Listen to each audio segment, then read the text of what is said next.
L'Europe. Un continent aux 1000 paysages. Et le haut lieu d'une culture multimillénaire.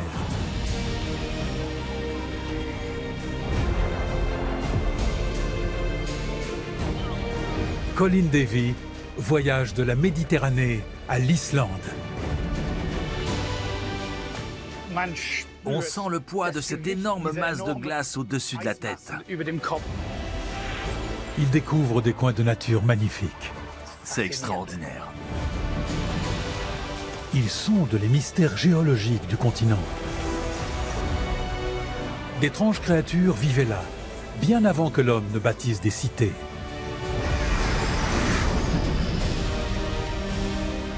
En compagnie de Colin Davey, explorons notre continent et remontons le temps. Nous verrons l'Europe comme nous ne l'avons jamais vue.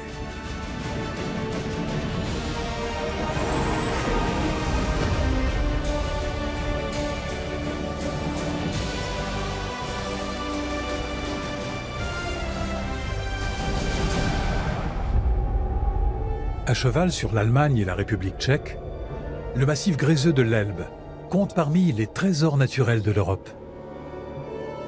De nombreuses espèces animales trouvent refuge dans ces montagnes escarpées. Le faucon pèlerin vit sur tous les continents au-delà du cercle polaire. Mais il se plaît particulièrement dans ce massif aux rochers exposés. Il fait son nid dans des cavités ou des recoins.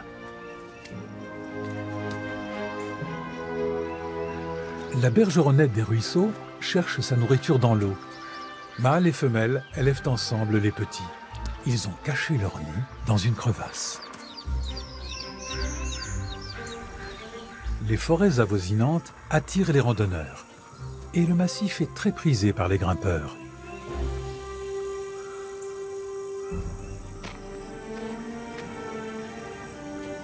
Ces montagnes de grès sont exceptionnelles. On sent que la roche est faite de grains de sable agrégés. Le massif est relativement jeune à l'échelle géologique. Il paraît imposant, mais en réalité, il est fragile et menacé. C'est d'ailleurs un espace naturel protégé. C'est un paysage étonnant. Il faut le regarder d'en haut pour bien le voir. Comment s'est-il formé? C'est assez facile à expliquer. Autrefois, il y avait un grand plateau de grès ici. Comme c'est une roche très fragile, l'Elbe y a creusé une vallée. Mais des sortes de colonnes ont résisté. On dirait presque des sculptures. Le grès lui-même est très ancien. À l'époque de sa formation, l'océan arrivait jusqu'ici. Le grès de l'Elbe s'est formé il y a des millions d'années. Tout a commencé au fond de la mer. Cette mer, depuis longtemps disparue, s'appelle la Thétis.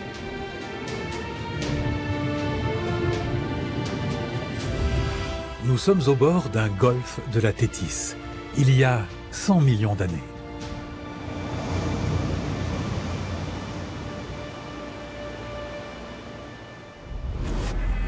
Toute l'Europe gît sous l'eau.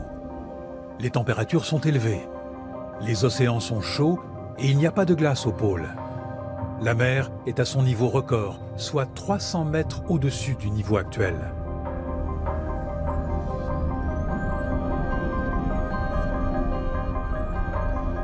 La région qui deviendra la vallée moderne de l'Elbe se trouve alors en eau peu profonde.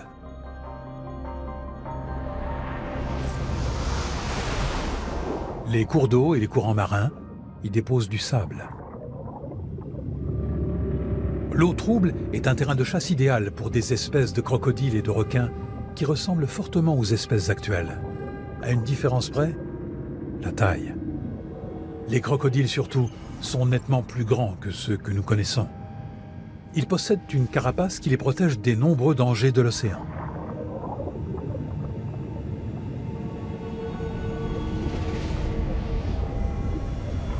Des tortues géantes sillonnent les mers.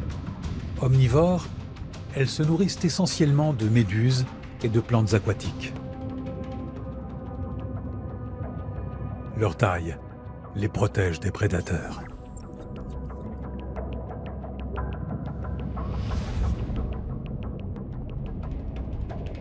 Des mollusques appelés ammonites peuplent alors les océans depuis 350 millions d'années. Ils vont connaître un dernier âge d'or dans la Thétis avant de s'éteindre à la fin du Crétacé.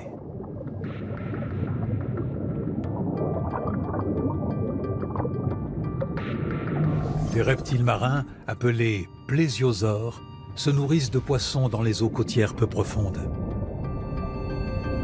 Ils possèdent une petite tête et un long cou et peuvent mesurer jusqu'à 15 mètres. Leurs nageoires leur servent de rames pour se mouvoir avec élégance dans l'eau. La mer chaude produit plus de matière organique qu'elle ne peut en recycler. Une partie de la matière morte se dépose sur le fond marin. Mais faute d'oxygène, au lieu de se décomposer, elle se transforme en hydrocarbures très lentement au cours de plusieurs millions d'années. La plupart des réserves actuelles de pétrole se sont formées ainsi.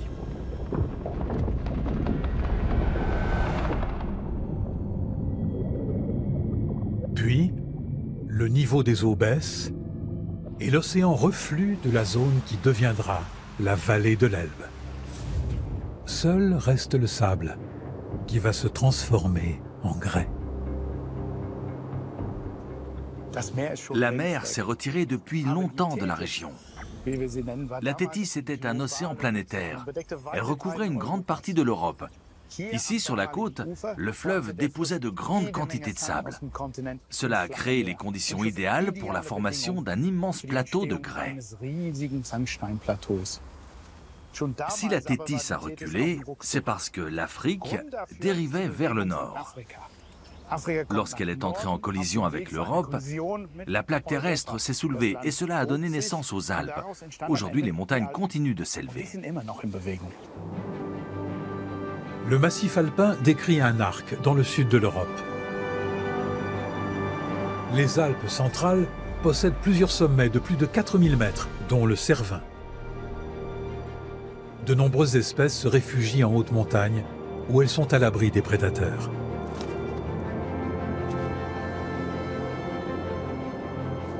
Le chocard à bec jaune vit en groupe, au-delà de la limite supérieure de la forêt, jusqu'à de grandes altitudes. L'aigle royal niche dans des endroits inaccessibles. Le bouquetin des Alpes se déplace sans peine sur ses parois escarpées. Il a bien failli disparaître il y a 2 siècles, mais aujourd'hui, sa population se reconstitue.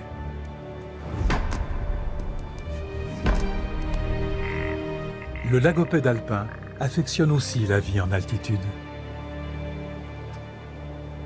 Les montagnes paraissent immuables, mais en réalité, elles sont en perpétuel mouvement. Simplement, ce mouvement est si lent qu'il est quasiment imperceptible pour l'homme.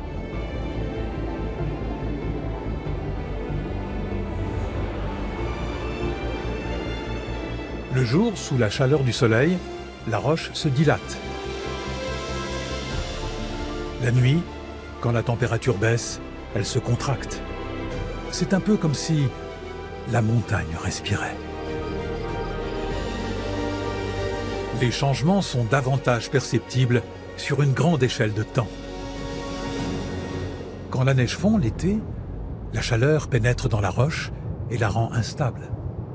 Les chutes de pierres sont plus fréquentes.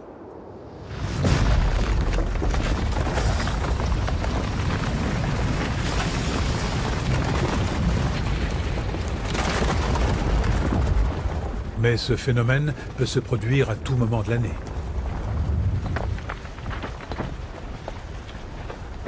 Des éboulements comme celui survenu à Randa en Suisse en 1991 restent rares. Tout un pan du Cervin s'était alors effondré. Cela représentait 33 millions de mètres cubes de roches. Ces phénomènes sont irréversibles et ils modifient la physionomie d'une région lentement, mais sûrement.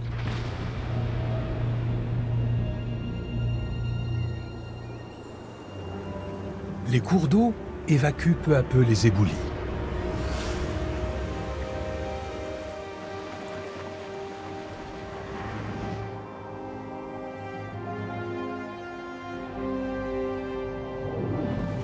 Les Alpes constituent un massif très ancien.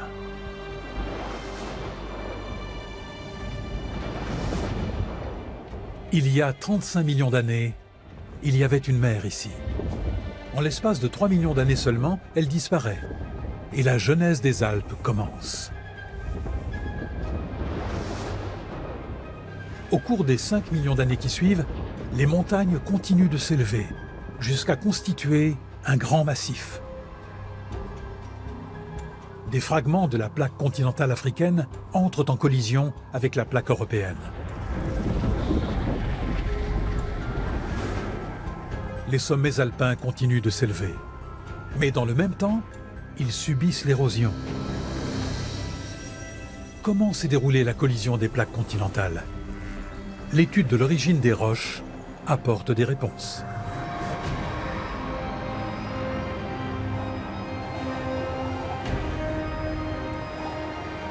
Colin Davy poursuit son enquête sur le terrain. C'est fantastique. C'est ça la géologie. Il nous emmène là où les traces de la collision sont le plus visibles. Nous allons droit sur le Cervin, l'emblème de la Suisse. Je n'aurais jamais pensé le voir un jour sous cet angle. C'est somptueux. Ce pic a une forme pyramidale reconnaissable entre toutes.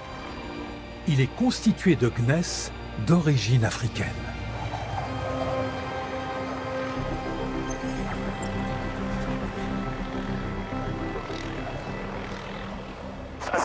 Normalement, les géologues doivent monter laborieusement au sommet d'une montagne pour pouvoir étudier la géologie d'une région.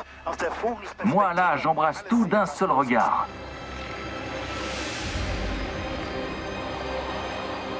L'hélicoptère poursuit son vol en direction du nord.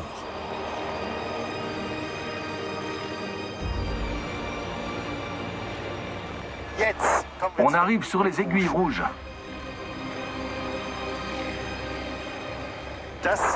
Ce sont des fragments de roches volcaniques qui faisaient partie autrefois du plancher sous-marin.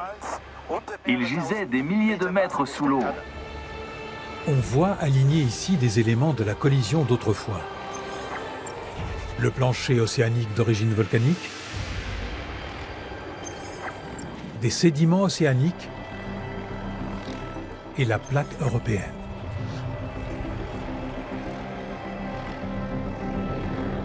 Les géologues lisent dans les Alpes comme dans un livre ouvert.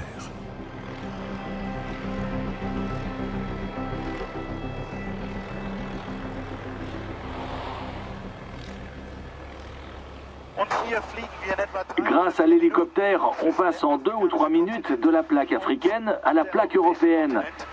Le paysage change, les sommets s'arrondissent. Ce n'est plus le pic du Cervin. 2 plaques sont entrées en collision ici, la plaque africaine et la plaque européenne. Il n'y en a pas une qui a glissé sous l'autre ou à côté de l'autre, non. Pour donner une image, ça ressemblait davantage à un carambolage monstre sur l'autoroute. Cette chaîne de montagnes exceptionnelle est donc le résultat d'une collision prodigieuse.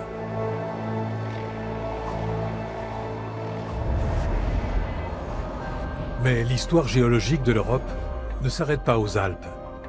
La collision des plaques africaines et européennes, qui se produit il y a 50 millions d'années, donne aussi naissance à de nouvelles terres. Le delta du Danube, dans le sud-est de l'Europe.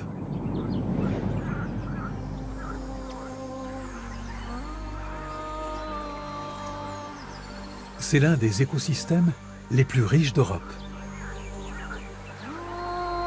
Un monde à la frontière entre la terre, la mer et l'air, au bord de la mer Noire. Beaucoup d'oiseaux migrateurs traversent le delta. Certains y nichent. Plus de 5000 espèces végétales ou animales sont présentes, dont 300 espèces d'oiseaux.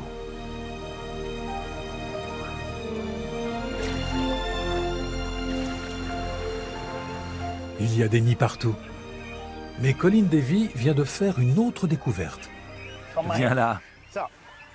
On a un petit passager clandestin. C'est une grenouille verte. Ici, la nature vous saute littéralement aux yeux. C'est le Danube qui a créé cet écosystème merveilleux. À l'endroit où il se jette dans la mer Noire, un delta s'est formé avec tout un écheveau de canaux, d'étangs et de marais. Ces marais sont couverts de roseaux. C'est une jungle impénétrable pour l'homme. Les animaux y sont à l'abri, c'est pour cela qu'ils sont si nombreux. Nous sommes dans la plus grande roselière du monde, ici, au cœur de l'Europe. C'est extraordinaire. Le cormoran niche en grandes colonies, un peu partout dans le monde. Il se nourrit de poissons. Il est souvent chassé par l'homme à qui il fait concurrence. Mais ici, la place ne manque pas, puisque le delta du Danube mesure 300 000 hectares. Le cormoran peut y vivre en paix.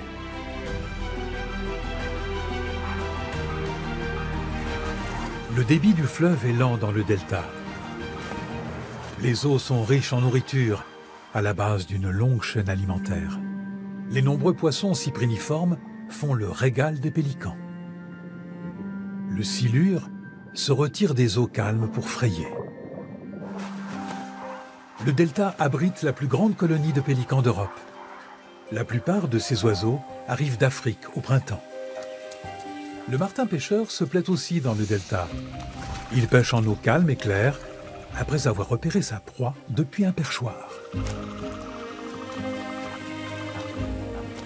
La plupart des oiseaux du delta sont des voyageurs sans frontières. Ils circulent entre l'Europe, l'Afrique et l'Asie. Pour eux, le delta est un havre à la croisée des continents.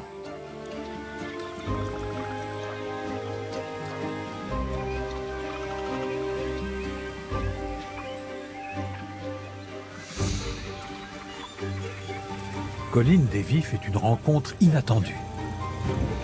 Ah oui. Un chacal doré. Il a effarouché les oiseaux en s'approchant de l'eau aux premières heures de la journée.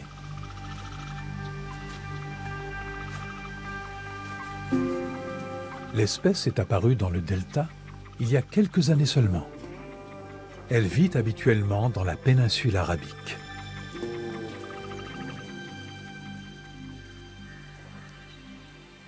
Les chacals ne sont pas là depuis longtemps. Ce sont des migrants arrivés du sud par voie terrestre.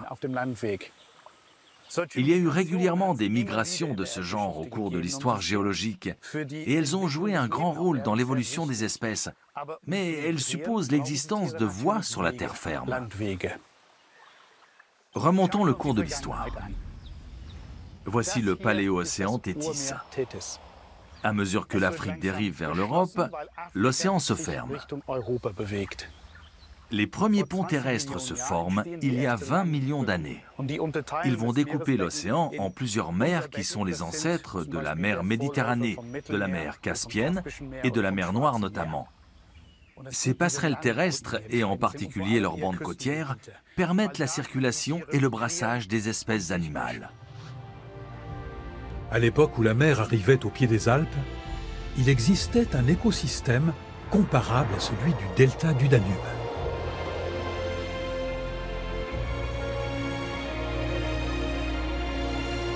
Aujourd'hui, Vienne se dresse en bordure du Danube.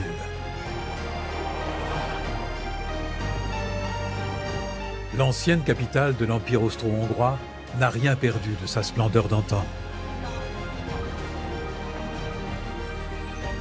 Elle attire des touristes du monde entier, venus admirer les chefs-d'œuvre de l'art baroque.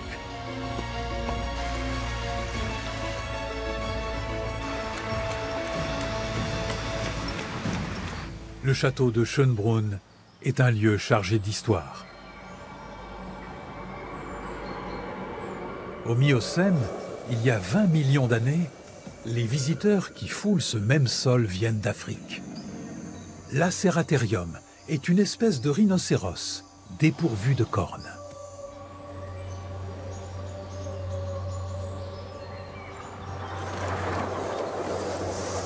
Des carnassiers, originaires d'Amérique, qu'on appelle chiens d'ours, sont confrontés à des calicotères, des colosses de 2,5 mètres qui se déplacent en s'appuyant sur leurs poings, à la manière des gorilles.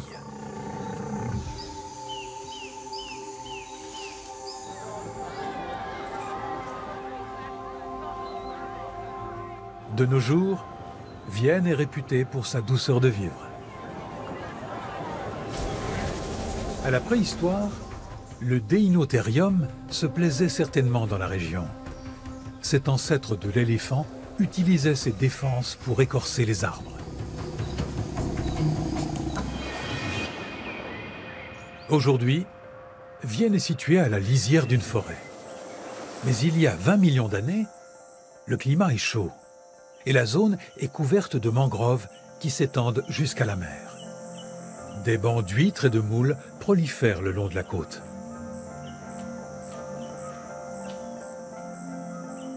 Plus tard, une vallée fluviale bordée de marécages se forme.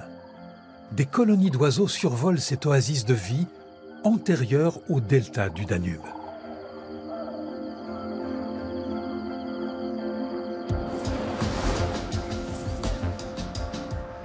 La ville de Vienne se situe donc sur un carrefour très ancien.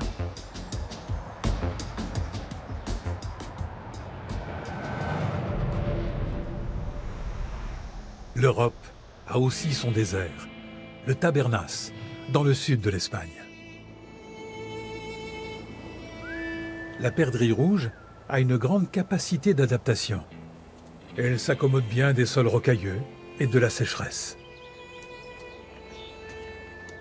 Le bouquetin d'Espagne se plaît aussi dans le désert. L'hiver, il descend des montagnes enneigées pour chercher de la nourriture. C'est un animal craintif et il apprécie la vue dégagée des lieux.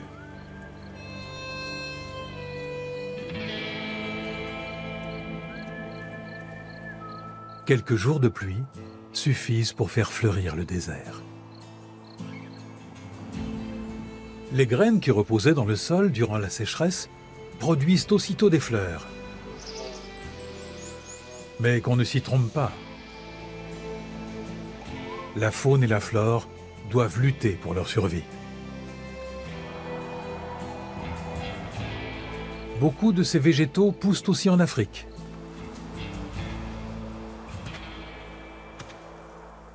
La chaleur n'est pas toujours torride dans le Tabernas. En décembre, la température est agréable, mais il fait toujours très sec. Je viens de remonter le cours d'eau derrière moi. Il se réduit à quelques flaques. Il pleut peut-être une fois par an ici.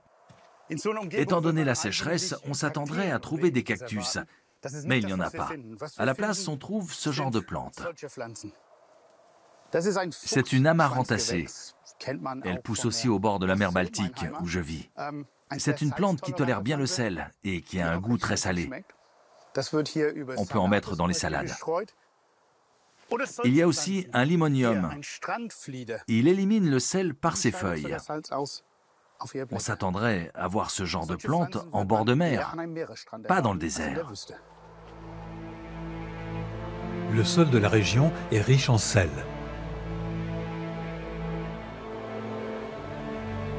Par endroits, ce sel affleure.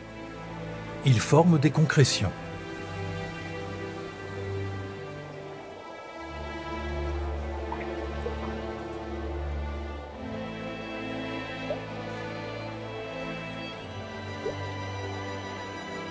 Au fil du temps, c'est toute une paroi de sel qui s'est ainsi édifiée. Voilà ce que je cherchais. L'eau de la nappe phréatique suinte par cette paroi. Elle draine toutes sortes de substances. Elle est vraiment salée. Beaucoup de ces cristaux sont du sel gemme. C'est un signe que le sol est riche en sel et que ce désert était autrefois recouvert par la mer.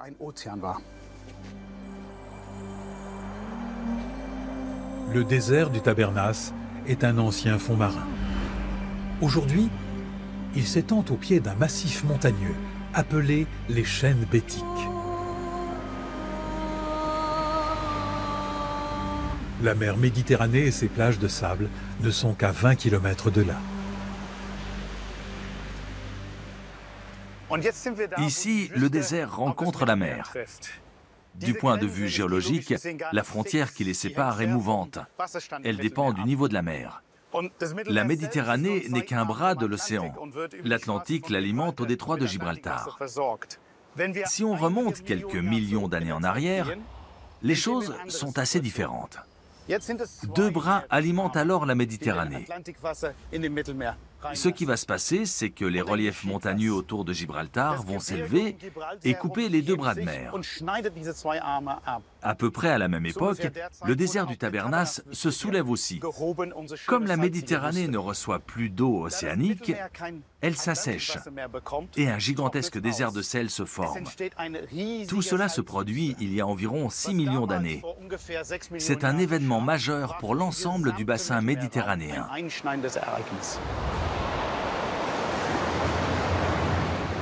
La physionomie du bassin méditerranéen est alors assez comparable à ce qu'elle est de nos jours. Lorsque l'eau se retire, des dépôts massifs de sel apparaissent. Aujourd'hui encore, on peut les voir au fond de la mer. Différents types de paysages coexistent. Peu d'espèces survivent dans ce désert.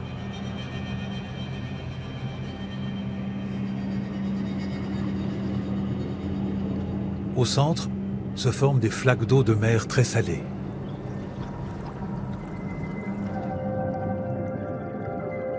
Des stromatolites prolifèrent dans ces flaques. Ce sont des structures sédimentaires produites par des bactéries qui aiment le sel. Ces bactéries très anciennes existent encore de nos jours. Des formations rocheuses s'élèvent jusqu'à 3000 mètres d'altitude. Aujourd'hui, ce sont des îles, notamment les Baléares, dont Majorque fait partie. Ces îles représentent un milieu moins hostile que le désert.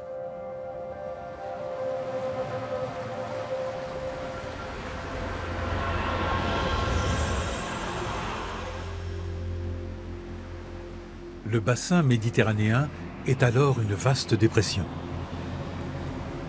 Dans la région côtière, le plateau continental européen s'élève à 1000 mètres au-dessus du sol.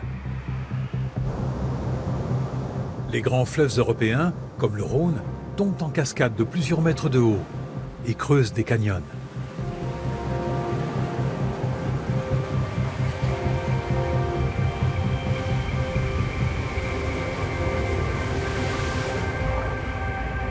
Ces phénomènes ont laissé des traces sur le fond de la Méditerranée. Le Rhône est un fleuve à fort débit. Avant de se jeter dans la Méditerranée, il crée un delta exceptionnel qu'on appelle la Camargue.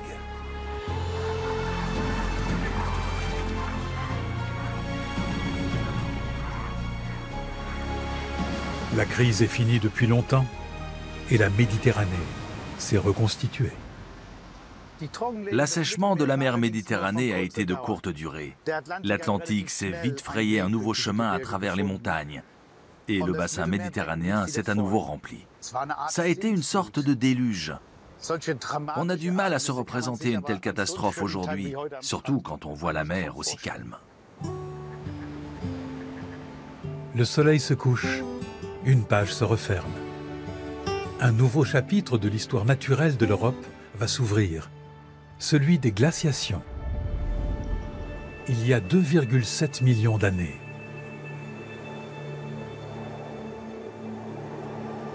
Quelles sont les conséquences des glaciations pour la planète et les différentes formes de vie? L'Islande est située à l'extrême nord de l'Europe. On a l'impression que le pays est resté comme à l'âge de glace. On y ressent toute la force et l'énergie de la nature.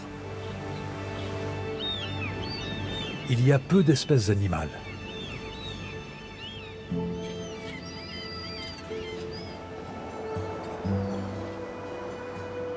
L'Islandais est un cheval de selle, introduit par l'homme.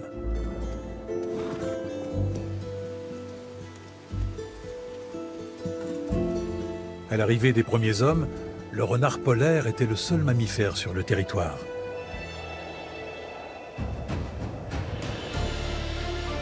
Durant les différents épisodes glaciaires qu'a connus l'Europe, la glace a tout recouvert. Aujourd'hui, d'immenses glaciers couvrent encore une bonne partie de l'Islande. Le Vatnajökull est l'un des plus grands glaciers d'Europe. Il est épais de 900 mètres par endroit. Colin Davey explore une grotte à l'intérieur du glacier.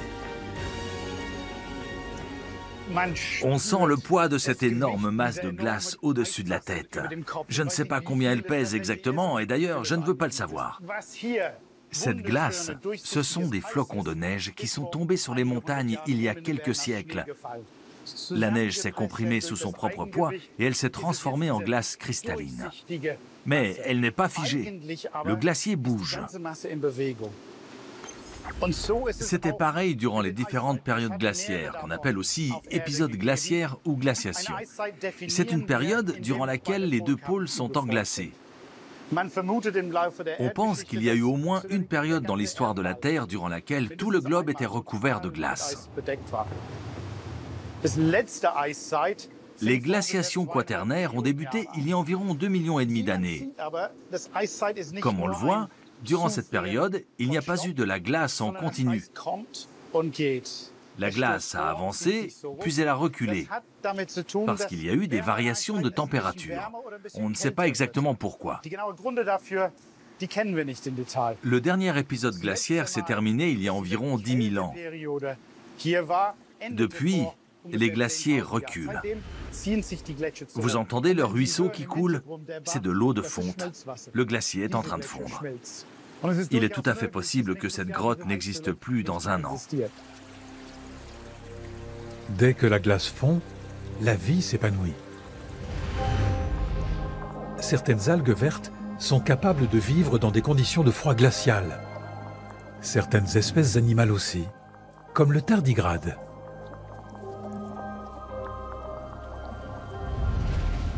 Mais pour la plupart des autres espèces, la glace est un milieu hostile. Durant les glaciations quaternaires, la vie se développe donc à l'écart des glaciers. Les grands animaux sont typiques de cette époque, aussi bien le mammouth que le rhinocéros laineux. Ils se déplacent pour trouver les herbes nutritives dont ils se nourrissent. Il y a 15 000 ans, les glaciers européens commencent à reculer. De nouveaux écosystèmes apparaissent alors. Les paysages peuvent être rayés en un rien de temps à l'échelle géologique. Les variations de température entraînent des changements de conditions de vie. On trouve encore des témoins du passé sur la côte nord-est de l'Angleterre. Ici, des terres englouties depuis longtemps se rappellent à nous. Cette terre glaise date de la dernière période glaciaire. Elle est restée là après le retrait des glaciers il y a 10 000 ans. Il n'y avait pas la mer du Nord ici à l'époque. La surface de l'eau se situait 100 mètres plus bas. Cet espace couvert de terre glaise s'est transformé en marécage. On voit la tourbe et les arbres. Cette souche d'arbre a 7000 ans. On voit ses racines. C'est fascinant. C'est un sol de forêt très ancien. Cette forêt s'étendait jusqu'en France. On pouvait marcher jusqu'en France sans se mouiller les pieds. Des hommes préhistoriques vivaient ici. Les conditions étaient fantastiques. Il y avait beaucoup de gibier et de poissons, mais ça n'a pas duré longtemps.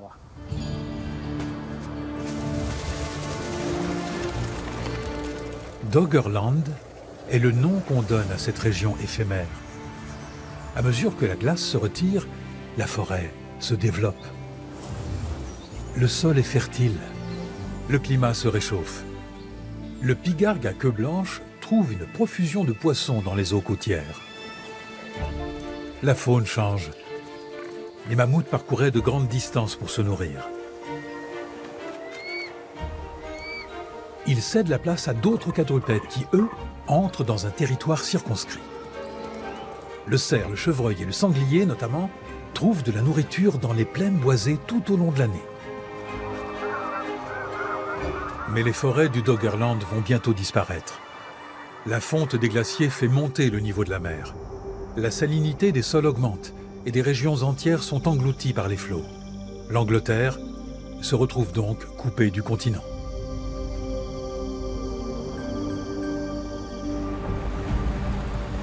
Les seuls vestiges de ce paradis perdu du Doggerland sont les très vieilles souches d'arbres qui jonchent la côte anglaise.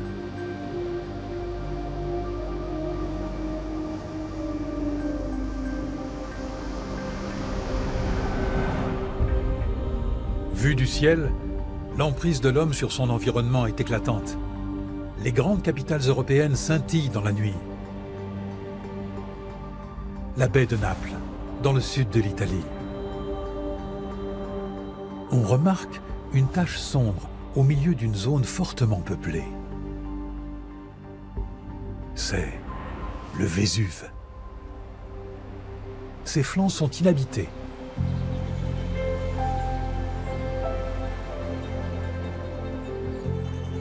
Naples, au petit matin. Le calme est trompeur. La ville va s'éveiller dans quelques minutes. Mais surtout, une menace plane dans l'air.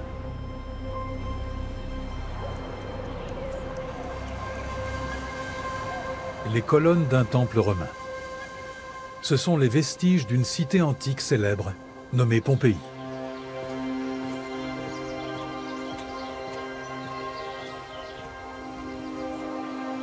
Au 1er siècle après Jésus-Christ, la ville compte quelques 20 000 habitants. Il s'agit pour l'essentiel de riches Romains qui vivent dans l'opulence, entourés de nuées d'esclaves. Cette petite société bien rodée fonctionne à merveille. Jusqu'à ce que survienne la catastrophe. C'est une vraie ville fantôme. Tout est bien conservé.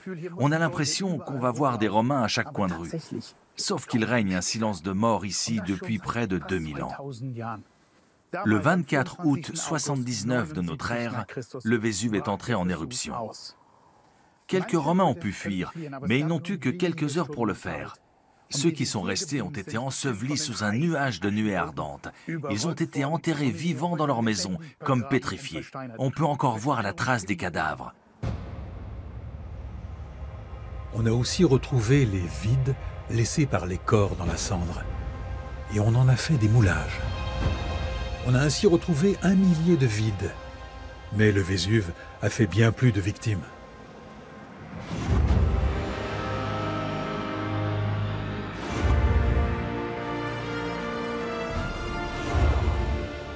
Le cratère garde les traces des éruptions passées.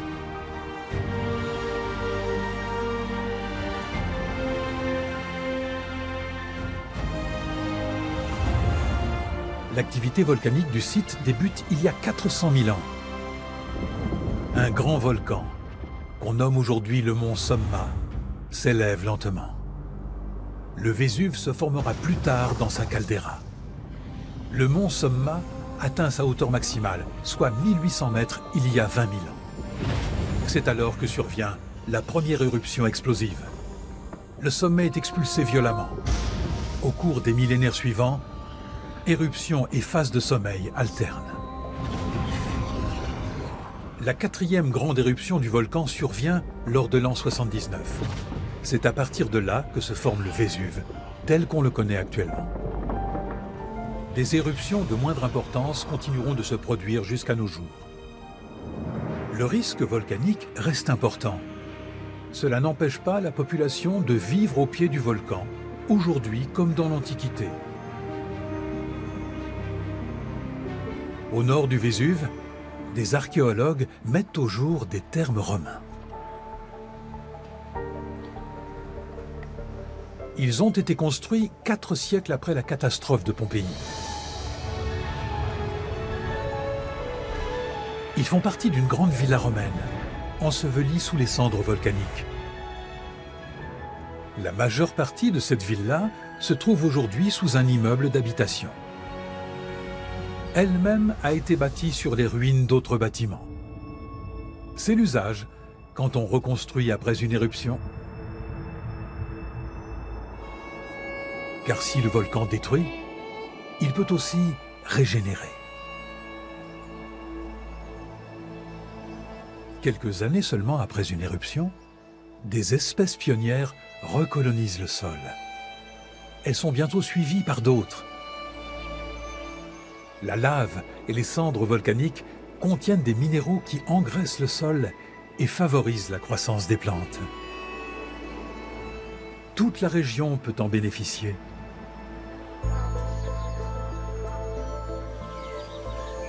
Les fruits de Campanie sont réputés, de même que le vin.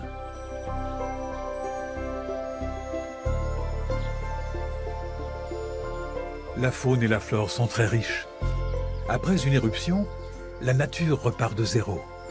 De nouvelles espèces colonisent les lieux, aux côtés des anciennes. Un grand brassage se produit. Le Vésuve nourrit tout le monde.